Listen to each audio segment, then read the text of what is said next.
ರಾಜ್ಯದಲ್ಲಿ ಕೊರೋನಾದಿಂದ ಬಡವರಿಗೆ ಮೋಸವಾಗ್ತಾ ಇದೆ. ಬಿಜೆಪಿ ಮುಖಂಡರು ಮುಸ್ಲಿಮರ ಮೇಲೆ ಆರೋಪ ಮಾಡುತ್ತಿದ್ದಾರೆ. ರಾಷ್ಟ್ರದ ಸಂಸದರು ಇಂತಹ ಹೇಳಿಕೆ ನೀಡುವುದು ಸರಿಯಲ್ಲ ಎಂದು ಕಾಂಗ್ರೆಸ್ ಮುಖಂಡ ಮಿಥುನ್ ರೈ ಹೇಳಿದರು.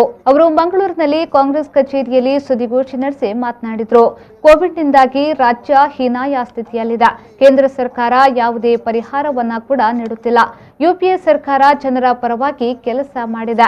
ಬೆಂಗಳೂರಿನಲ್ಲಿ ಬೆಡ್ ಬ್ಲಾಕಿಂಗ್ ದಂಧೆ ವಿಚಾರದಲ್ಲಿ ಒಂದು ಸಮುದಾಯದವರ ಮೇಲೆ ಆರೋಪ ಮಾಡುತ್ತಿದ್ದಾರೆ. ಪ್ರಚಾರಕ್ಕಾಗಿ ಇಂತಹ ಕೆಲಸ ಮಾಡಲಾಗಿದೆ. ಇದು ಖಂಡನೀಯ ಎಂದು ಹೇಳಿದರು. ಇಂತಹ ಸಂದರ್ಭದಲ್ಲಿ ತೇಜಸ್ವಿ ಸೂರ್ಯರವರು ಕೋಮು ವಿಷಬೀಜವನ್ನು ಬಿತ್ತುವಂತ ಕೆಲಸ ಕಾರ್ಯವನ್ನು ಮಾಡಿದ್ದಾರೆ. ಒಂದು ಕಣ್ಣಿಗೆ ಬೆಣ್ಣೆ, ಒಂದು ಕಣ್ಣಿಗೆ ಸುಣ್ಣ ಹಾಕುವಂತ ಕೆಲಸ ಕಾರ್ಯವನ್ನು ಮಾಡಿದ್ದಾರೆ. ಒಂದು ಕಡೆಯಲ್ಲಿ ವಾರ್ ರೂಮ್ಗೆ ದಾಳಿ ಮಾಡಿಸ್ತಾರೆ. ಆ ದಾಳಿಯಲ್ಲಿ ಆರೋಪಿಯಾದಂಥ ಸತೀಶ್ ರೆಡ್ಡಿ ಅವರು ಕೂಡ ಶಾಮೀಲಿರ್ತಾರೆ. ಆ ದಾಳಿಯಲ್ಲಿ 17 ಜನ ಬರೀ ಮುಸಲ್ಮಾನರ ಹೆಸರನ್ನು ಉಲ್ಲೇಖಿಸಿ ಅವರನ್ನು ಅಮಾನತು ಮಾಡುವಂಥ ಕೆಲಸ ಕಾರ್ಯವನ್ನು ಮಾಡ್ತಾರೆ. ಬಹುಶಃ ಕೋಮು ಗಲಾಟೆಗೆ ಪ್ರಚೋದನೆಯನ್ನು ಕೊಡುವಂಥ ಕೆಲಸ ಕಾರ್ಯವನ್ನು ಮಾಡ್ತಿದ್ದಾರೆ. ನಾಚಿಕೆ ಆಗ್ಬೇಕು ತೇಜಸ್ವಿ ಸೂರ್ಯ ಅವರಿಗೆ. ಈ ಸಂದರ್ಭದಲ್ಲಿಯೂ ಕೂಡ ರಾಜಕೀಯ ಮಾಡುವಂಥ ಕೆಲಸ ಕಾರ್ಯವನ್ನು ಮಾಡ್ತಾ ಇದ್ದಾರೆ. ಇದು ಅಕ್ಷಮ್ಯವಾದಂಥ ಅಪರಾಧ.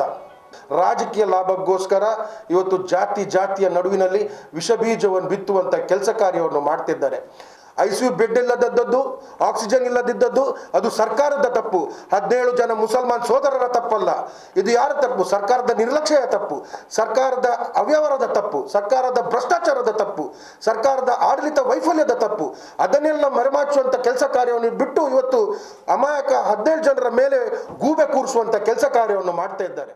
ಈ ಸಂದರ್ಭ ಸುದ್ದಿಗೋಷ್ಠಿಯಲ್ಲಿ ಕಾಂಗ್ರೆಸ್ ಮುಖಂಡರಾದ ಎಸ್ಸಿ ವಿನಯರಾಜ್, ಪ್ರವೀಣ್ ಚಂದ್ರ ಆಳ್ವಾ, ವಿಶ್ವಾಸ್ ಕುಮಾರ್ ದಾಸ್, ಮಹಾಬಲ ಮಾರ್ಲಾ, ಪ್ರಕಾಶ್ ಸಾಲ್ಯನ್, ಅನಿಲ್ ಕುಮಾರ್, ಸಂತೋಷ್ ಕುಮಾರ್, ಯೂತ್ ಕಾಂಗ್ರೆಸ್ ಅಧ್ಯಕ್ಷ ಲುಕ್ಮನ್ ಪಂಟ್ವಾಡ್ ಉಪಸ್ಥಿತರಿದ್ದರು.